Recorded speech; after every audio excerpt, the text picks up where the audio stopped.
Netaji Subhash open university থেকে আজকে একটি গুরুত্বপূর্ণ বিষয় এই বিষয়টি নিয়ে আলোচনা করব, কিংবা আপনাদের যাদের রেজাল্টে দেখাচ্ছে তাদের করণীয় কী এবং কেন করা হয়।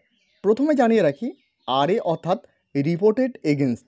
এটি সাধারণত ইউনিভার্সিটি থেকে যখন স্যার পরিদর্শনে আসে তখন স্টুডেন্টদের খারাপ আচরণ, নকল করা এবং ধরা পড়লে বা স্মার্ট ওয়াচ বা মোবাইল নিয়ে এক্সাম হলে ধরা পড়লে এক্ষেত্রে এটি এনএসওইউর গাইডলাইনের বিরুদ্ধে। এক্ষেত্রে এক্সামিনার কিংবা ইউনিভার্সিটির পরিদর্শক চাইলে করে দিতে পারে। এক্ষেত্রে জানিয়ে রাখি, আলাদা এবং এক্সাম ক্যান্সেল এই দুটো কিন্তু আলাদা বিষয়। অর্থাৎ কিংবা এক্সাম ক্যান্সেল এই দুটো পুরোপুরি আলাদা বিষয়।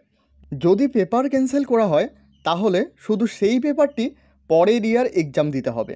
তার জন্য ইউনিভার্সিটি থেকে একটি লেটার পাঠাবে এবং লেটারে উল্লেখিত তারিখে সেই তারিখে ইউনিভার্সিটি গিয়ে দেখা করতে হবে এবং সেখানে অপমানিত করা হবে।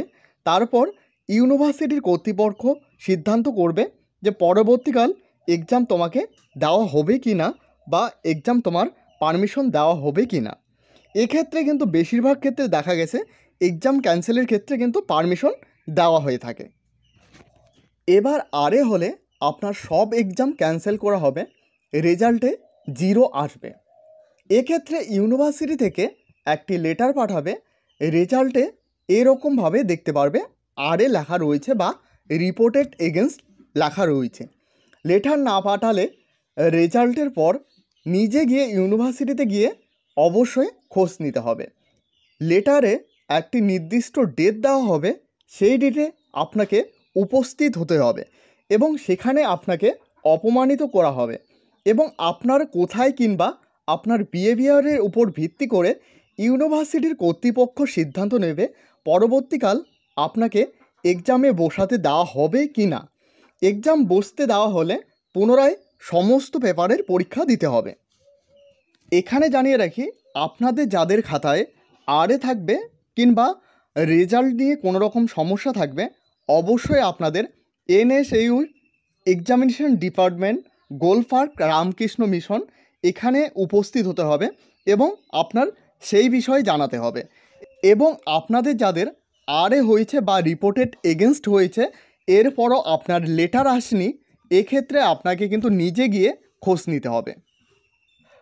আশা করি এই ভিডিওটির মাধ্যমে এই বিষয়টি সম্পূর্ণ বিস্তারিত বিষয় বুঝতে পেরেছ। এরপরেও যদি আপনাদের কোনো কিছু বিষয় জানার থাকে তো অবশ্যই কমেন্ট সেকশনে কমেন্ট করবে। এছাড়াও এই চ্যানেলে প্রথমবার হয়ে থাকলে অবশ্যই চ্যানেলটিকে সাবস্ক্রাইব করে সাথে বেল আইকন প্রেস করতে ভুলবে না এরকম প্রতিনিয়ত আপডেট পাওয়ার জন্য।